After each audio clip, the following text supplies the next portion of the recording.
अस्सलाम वालेकुम दोस्तों।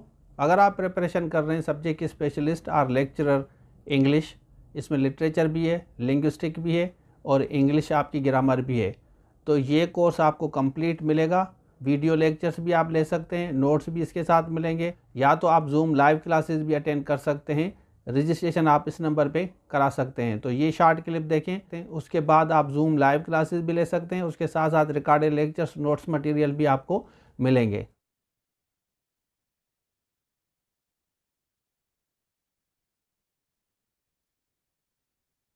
It is the substitution of name. It is the substitution of name. इसमें ये होता है कि सब्स्टिट्यूशन होती है किस चीज की? नेम की, सिंपली। और ये फिगर ऑफ स्पीच है, इसमें सिर्फ और सिर्फ सब्स्टिट्यूशन होती है। और one thing is named for the thing meant, जिसके लिए हम मीनिंग कन्वे करते हैं उसके लिए कोई नेम दिया जाता है। जैसे कि हमारे पास एग्जांपल है ग्रे हेयर। अब ये जो ग्रे हेयर है, इसकी जो मीनिंग है वो सब्स्टिट्यूशन है। इस नाम की जो है वो सब्स्टिट्यूशन है। मीनिंग वो ये है, grey hair means for old age, represent करता है। So that is grey hair जो है वो रिप्रेजेंटेशन है या फिर सब्स्टिट्यूशन है किसकी? ओल्ड एज की। ओल्ड एज के बजाय हम ग्रे हेयर यूज करते हैं। दूसरा एग्जांपल है थ्रोन फॉर मोनार्की। अब यहाँ पे हम वर्ड यूज करते हैं थ्रोन, किसके लिए? मोनार्की के लिए। मोनार्की हम यूज नहीं करते, थ्रोन वर्ड यूज करते हैं। दूसरा है the pen is mightier than sword. The pen is mightier than the sword. कलम जो है वो तलवार से तेज है। अब यहाँ पे द पेन का मतलब है ऑथर, राइटर, ठीक है, ऑथर राइटर। अब यहाँ पे द स्वर्ड का मतलब है कि द सोल्जर, यानी सोल्जर रिप्रेजेंट्स स्वर्ड। अब यहाँ पे देखें कि सोल्जर जो है उसका काम क्या है? फाइट करना, रिप्रेजेंट कर रहा है स्वर्ड से। और यहाँ पे पेन जो है वो क्या है? एक ऑथर है। इसमें हो क्या रहा है? ये सब्स्टिट्यूशन होती है ऑफ नेम, और फॉर थिंग हम कह लें named for the thing meant, named for the thing meant, जिससे हम दूसरा मतलब निकालते हैं, उससे जो है ये नेम दे देते हैं किस चीज को, उसे हम मेटोनिमी कहते हैं। अब हम आठवीं पॉइंट देखें, आठवीं फिगर ऑफ स्पीच देखें तो वो क्या चीज है? वो है ऑक्सीमोरॉन। ये 2013 एंड 12 एंड 7 के इंग्लिश लिटरेचर की टेस्ट में क्वेश्चन पूछा गया है। और ये एमसीक्यूज के अलावा जो है इंटरव्यूज में भी ये क्वेश्चन पूछा जाता है कि ऑक्सीमोरन है क्या। ये बेसिकली इसको स्टूडेंट्स रॉन्ग प्रोनाउंस करते हैं। इसको ऑक्सीमोरन हम नहीं पढ़ते, इसको हम ऑक्सीमोरन पढ़ते हैं। काफ और सीन की आवाज से जो है हम इसको प्रोनाउंस करेंगे ऑक्सीमोरन, नॉट के ऑक्सीमोरन, ठीक है।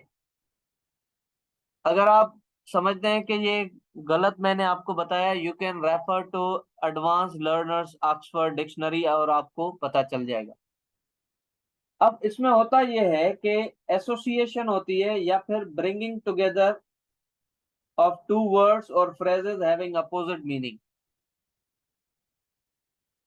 ब्रिंगिंग टू वर्ड्स और phrases having opposite meaning।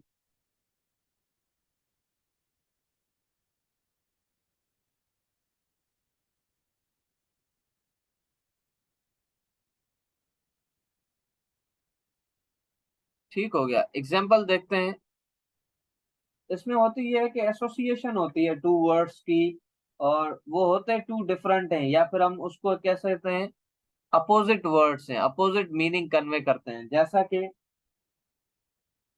James one और जेम्स द फर्स्ट, हम इनको ऐसे पढ़ते हैं, James the first, James the second, Charles the first, Charles the second. इसको हम ऐसे पढ़ते हैं, वन टू करके नहीं पढ़ते, अगर ये किंग्स वगैरह हो, मोनार्क्स हो। James the first was the wisest fool, was the wisest fool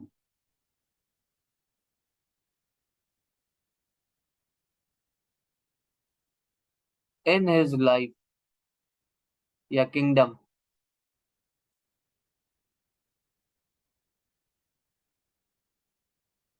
अब यहाँ पे ये जो वर्ड है दो, वाइजेस्ट और यहाँ पे फूल, अब ये दोनों जो है अपोजिट है, वाइज भी है और फूल भी है। तो ये इस तरह की दोनों मिलकर जो है इकट्ठे एक ही जगह पर दो वर्ड्स यूज करे कोई राइटर, और उनकी मीनिंग अपोजिट हो, उसको हम कहते हैं ऑक्सीमोरन। दूसरा एग्जांपल है, that time is past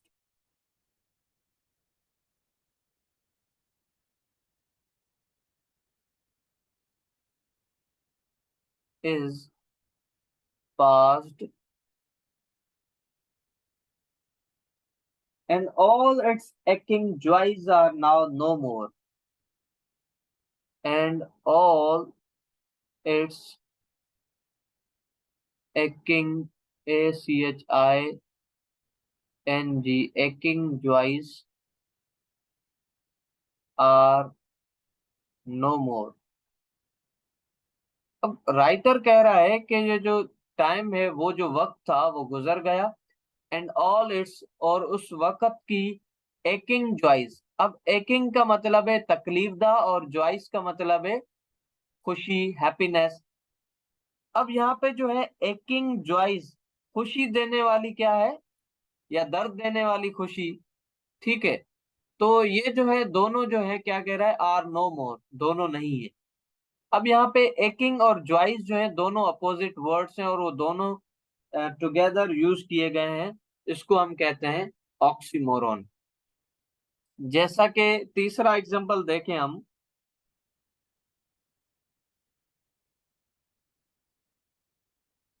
I observed और experienced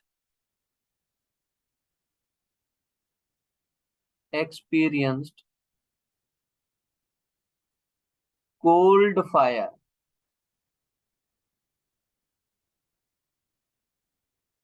during talks या फिर डिस्कशन। यहाँ पे आप देख सकते हैं कि कोल्ड फायर, जी कोल्ड फायर जो है दोनों एक क्या है, अपोजिट मीनिंग कन्वे कर रहे हैं, और दोनों जो है दे आर प्लेस्ड टुगेदर। दोनों वर्ड्स क्या है, दे आर प्लेस्ड टुगेदर, और दोनों है अपोजिट मीनिंग कन्वे कर रहे हैं, in order to create poetic effect in writing, so that is oxymoron। अब हम देखते हैं नंबर 9,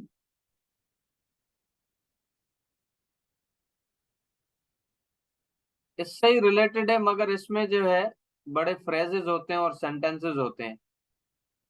एंटीथीसिस हम उसे कहते हैं।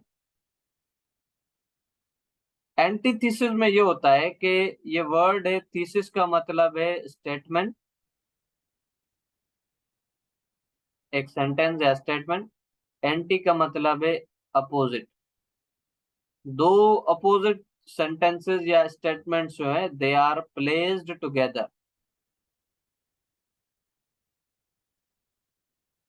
उसमें क्या था कि वर्ड्स थे, और इसमें जो है स्टेटमेंट्स हैं, और they are placed oppose together, उसे हम क्या कहते हैं, क्यों ये लिखी जाती है, इन ऑर्डर टू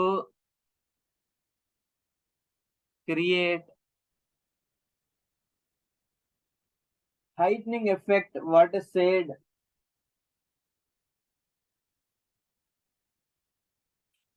जितनी भी टर्म्स यूज करते हैं या फिगर ऑफ स्पीच यूज करते हैं, poets lightning effect, musical effect, poetic effect और इमोशनल इफेक्ट जो है वो क्रिएट करते हैं सिचुएशन।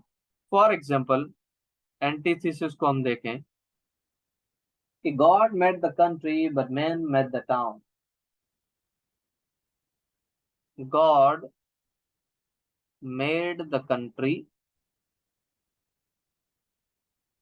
दोनों में देखना आप कंपैरिजन है, ठीक है, और दोनों स्टेटमेंट्स हैं और दोनों अपोजिट हैं। गॉड ने क्या किया है, made the country, but man जो है, मैन ने क्या किया है, man made the town.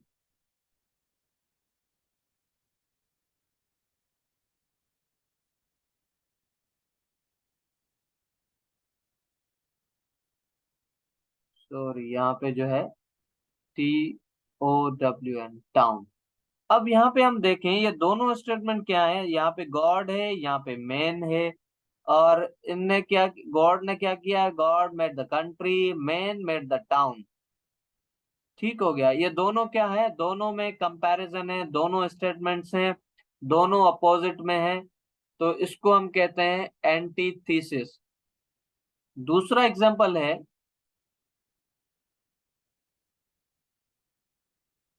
United we stand and divided we fall.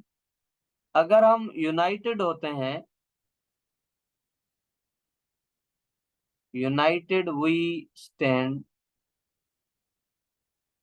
Divided we fall.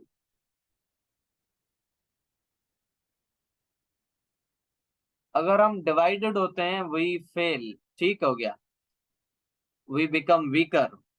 और जब when we are united we stand means we can stand firmly। तो ये सेंटेंस क्या है, पूरी एक स्टेटमेंट, दोनों जो है वो अपोजिट में है, इसको हम क्या कहते हैं, एंटीथेसिस। तीसरा अच्छा एग्जांपल है जो हम ज्यादातर अपने जब टॉक्स करते हैं, डिस्कशंस करते हैं या स्पीचेस करते हैं या राइटिंग कंपोज करते हैं, उसमें हम ये यूज करते हैं ज्यादातर। Speech is silver, silence is gold. अब ये हमारे लिए भी है, अगर हम प्रिपरेशन कर रहे हैं सब्जेक्ट स्पेशलिस्ट की, तो उसमें सिर्फ और सिर्फ जो है वर्ड्स ना हो, ठीक है, एक्शन हो। तो speech is silver and silence is gold. Silence का मतलब ये नहीं है कि डूइंग नथिंग, बट यहाँ पे साइलेंस का मतलब है रिमेन बिजी एंड, और काम करे बंदा, दैट इज साइलेंस। अब दोनों सेंटेंस क्या है, स्पीच इज सिल्वर और साइलेंस इज गोल्ड, दोनों अपोजिट सेंटेंसेस हैं और दे आर प्लेस्ड टुगेदर, तो इसको हम कहते हैं एंटीथेसिस। अब हम आगे बढ़ते हैं, नंबर 10 है हमारे पास, दैट इज वेरी सिंपल।